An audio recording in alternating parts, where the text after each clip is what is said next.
heart of the city. The rail yards and the docks are integral components in the geography and the economy of Murmansk, Russia. Hi, I'm Matt, and welcome to another edition of Borders on Budgets. On this episode, we're going to take a walk through the world's largest city north of the Arctic Circle.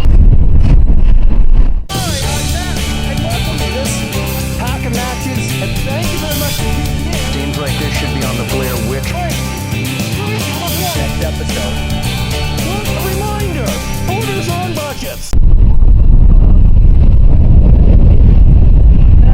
After walking through Murmansk, the goal of today's hike is to reach that World War II monument overlooking the city.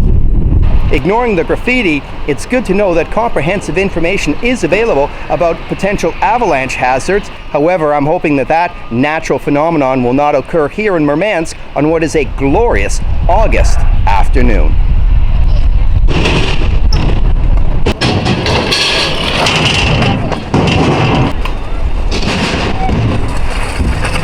The heart and soul of Murmansk is its 5 corners, and that includes the tallest building north of the Arctic Circle, the Azimut Hotel.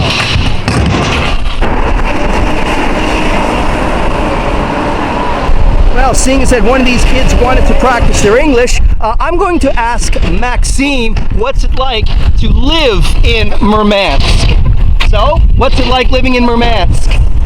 So, I think it's not easy because of changeable weather. It's sometimes more time cold, but sometimes it can be hot, and it's very uncomfortable for you when it's changed. And to put it in perspective, today is about 18.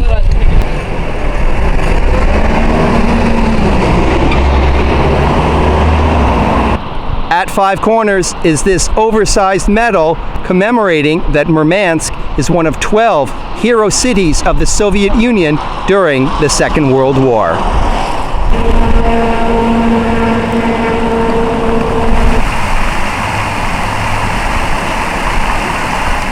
The date and the time, they're correct, but the temperature, that's a little off. And I've noticed that just in the couple minutes that I've been in this plaza, the temperature has dropped to 5 degrees.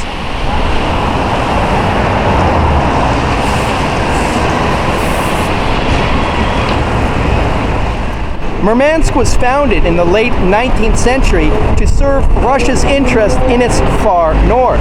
The other benefit is that its harbor is ice-free year-round, providing easier access to the Barents Sea and the Arctic Ocean.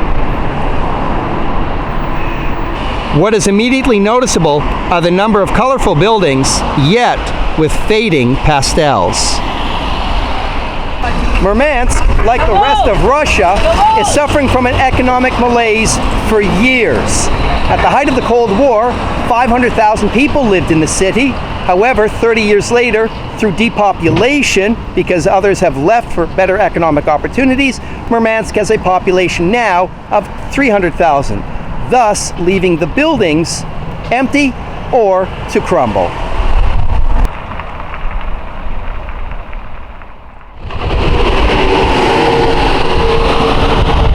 The Murmansk Shipping Company. It too doesn't have the right temperature. Another building whose pastel facade is crumbling. As a militarily important city for then the Soviet Union and today Russia, here is yet another memorial regarding World War II. This globe isn't just to commemorate the multinational effort against the Nazis or Germany, but against Hitler himself.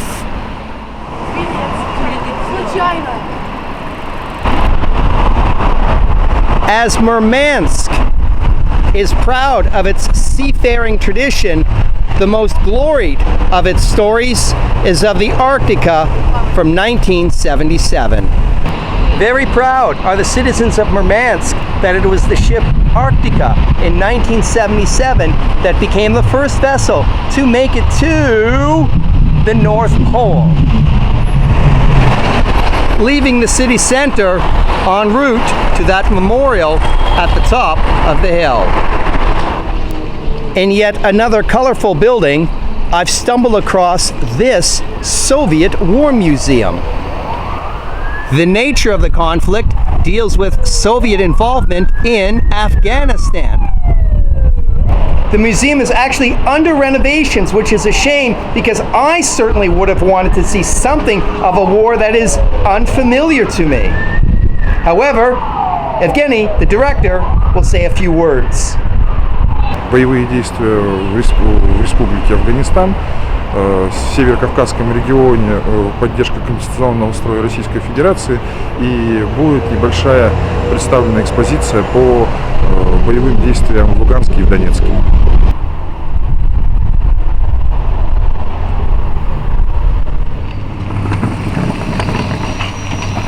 More of the urban decay and crumbling infrastructure as a result of Russia's stagnant economy.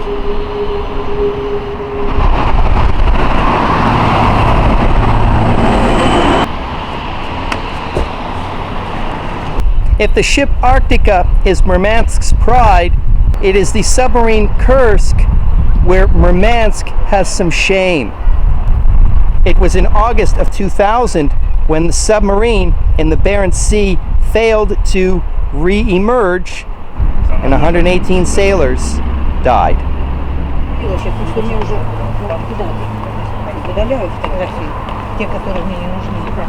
While I did check Google Maps before starting today's hike, I was not expecting this lake, the peaceful scene, or in fact the amusement park in the background.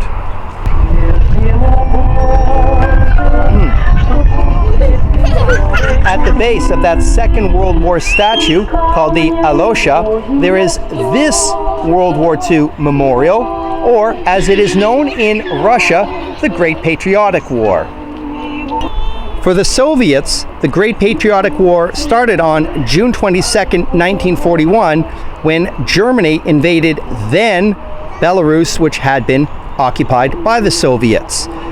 In the West, if we know the Second World War as starting in September 1st, 1939, with the invasion of Poland, for the Soviets and now Russian history, 1939 to 1941 is not considered part of the Great Patriotic War, even though this was a time when the Soviets were occupying much of Eastern Europe. I expected the panorama view. What I didn't expect was how popular the hike to the Alyosha is for the locals. Murmansk was one of the 12 Soviet hero cities during the Great Patriotic War.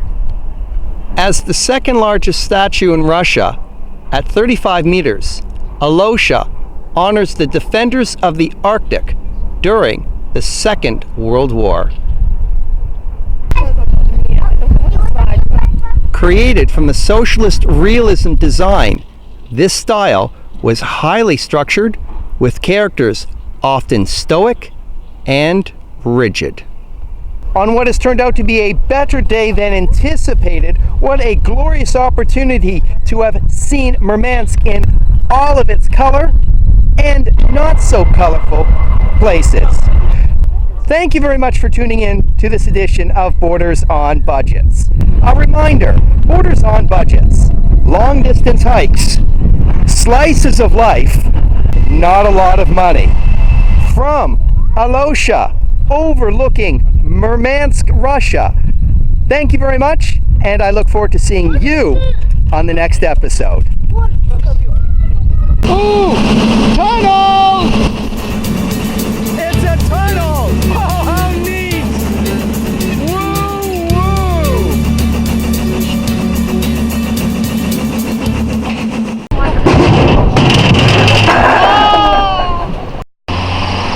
Did you like this episode? Great! Help Borders on Budgets. Hit the subscribe button below. Check out the previous video regarding the atomic icebreaker Lenin. And oh yeah, send this story to your friends.